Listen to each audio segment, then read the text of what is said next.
రక్షించాలంటే capital mine అనేది important, దానికోసం కృషి చేయాలంటారు కార్మిక సంఘాలు. సార్ మీరు మళ్ళీ ఒకే మాట అంటున్నారు, కార్మిక సంఘాలు అంటున్నారు. నేను ఒక విషయం చెప్తున్నా, విశాఖ ఉక్కుని కాపాడుకుంది మేము. గతంలో ఎప్పుడన్నా క్యాప్టివ్ మైన్ ఉందా? విశాఖ ఉక్కుకి క్యాప్టివ్ మైన్ ఎప్పుడన్నా ఉందా? ఈ రోజు కూడా ఇక్కడికి వస్తున్న ఉక్కు ఫ్యాక్టరీలు అన్నిటి కూడా స్లర్రీ పైప్ లైన్ ద్వారా రా మెటీరియల్ ఎన్ఎండిసి టైప్ తో వస్తున్నాయి. మార్కెట్ ప్రైస్ ఇది ప్రైవేట్ సెక్టర్ కానీ ఎవరికైనా కానీ మార్కెట్ ప్రైస్. ఈ రోజు మేము కారులో వస్తుంటే ఒక ప్రతిపాదన వచ్చింది, స్లరీ పైప్ లైన్ నుంచి విశాఖ ఉక్కు కూడా ఇవ్వాలి.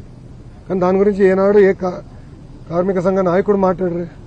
కార్మికులు మాట్లాడుతున్నారు. నన్ను అడిగారు ఒక కార్మికుడు, అన్న మీరు దీన్ని కూడా స్లరీ పైప్ లైన్ వేస్తే బాగుంటుంది. నన్ను అడిగింది ఒక పని చేస్తున్న కార్మికుడు. తప్పనిసరిగా చేద్దాం, 100% చేయాలి. దానికి ఎక్కువ మనకి రైల్వే సైడింగ్ అన్ని కూడా ప్రాబ్లం లేదు. మనకి స్లరీ పైప్ లైన్ కూడా తీసుకొచ్చే బాధ్యత ప్రభుత్వం తీసుకుంటుంది. ఇది మీరు చూడండి, ఇదే స్టీల్ ప్లాంట్ లాభాల్లోకి వెళ్ళింది, అద్భుతంగా చేసింది. సుమారుగా 10,000 కోట్ల ఎఫ్డీ ఉండేది ఒక దశలో. తర్వాత కాంగ్రెస్ వాళ్ళు వచ్చారు. ఇదే ఇప్పుడున్న కార్మిక సంఘ నాయకులు కొంతమంది కాంగ్రెస్ వాళ్ళు ఉన్నారు. వాళ్ళు అడుగుతున్నా, మీరు డబ్బులు తీసుకెళ్లి వేరే రాష్ట్రాలకు ఖర్చు పెట్టారు. రాయ్ బరేలి అక్కడ ప్లాంట్ పెట్టుకోరు, అక్కడ పెట్టదు అన్నట్లు మీరు డబ్బులు పెట్టచ్చు కదా స్వామి. విశాఖకు డబ్బులు తీసుకెళ్లి పెట్టారు. తర్వాత జరిగిన పరిణామాలు మీకు తెలుసు, నష్టాల్లో కూరుకుపోయింది. 15,000 కోట్లు, ₹1 ₹2 కాదు. ఇది కేవలం కార్మికుల డబ్బులే కాదు, అందరి డబ్బులు. భారతీయులు అందరూ వాళ్ళు పన్ను కడితే కదా ఇది తీసుకొచ్చి పెట్టాము. భారతదేశంలో ఏ రాష్ట్రంలో ఇట్లా ప్రైవేటీకరణ జరగకుండా ఆపిన స్టీల్ ప్లాంట్ ఒకటి కూడా లేదు. అలాంటిది విశాఖ ఉక్కు కేవలం 1 ఉంది. ఎన్డీఏ ప్రభుత్వం ఆపింది, ఎందుకంటే మనకి ఎమోషన్ అటాచ్.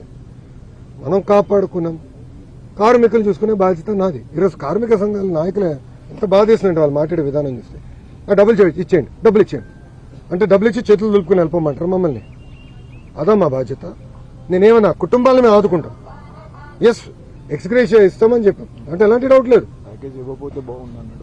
ఒక ఆయన ఏమన్నాడంటే విచిత్రం, ఒక కార్మిక నాయకుడు ఏమన్నాడంటే, అసలు మీరు ప్యాకేజ్ ఇవ్వకుండా ఉంటే ప్లాంట్ తెరిసేది కాదు కదా, ప్లాంట్ తెరుచుకుని ఉంటే మంచి చనిపోయాడు కాదు కదా. మాట్లాడే విధానం అండి ఇదే. మీడియా మిత్రులు ప్రజలు కూడా ఆలోచించండి దయచేసి. ఏంటిది ఇప్పుడు నేను వెళ్ళింది ఏంటి, వాళ్ళు అడిగిన ప్యాకేజ్ కన్నా రెగ్యులర్ ఎంప్లాయీస్కి ఇంకెక్కువ వస్తుంది. దాన్ని కుడించమంటారా? లేదు. మేము ఇంకోటి అవుట్సోర్సింగ్ కాంట్రాక్ట్ ఆర్ పర్మనెంట్ అయినా కూడా ఇద్దరికి ఉద్యోగాలకు ఇస్తాను, పర్మనెంట్ ఉద్యోగం ఇస్తాను. భారతదేశంలో ఎక్కడ జరగలే. పెద్ద మనసుతో కుమారస్వామి గారు సెక్రటరీ గారితో పోరాడి తీసుకొచ్చినాడు. నా ఒక నిమిషం, నేను ఇవ్వాల్సిన అవసరం కూడా ఆయన పోరాడి తెచ్చినాడు. అది ఎన్డీఏకున్న చిత్తశుద్ధన. సో మేము ఇక్కడ కేవలం ఏదో డబ్బులు ఇచ్చేసి చేతులు దుప్పుకుని వెళ్ళాక రాలేదు. ఆ కుటుంబాన్ని అండగా ఉంటాం. మొత్తం అంత్యక్రియలు అయిన తర్వాత పెద్ద కరమైన తర్వాత కుటుంబాలు మేము కలుస్తాం.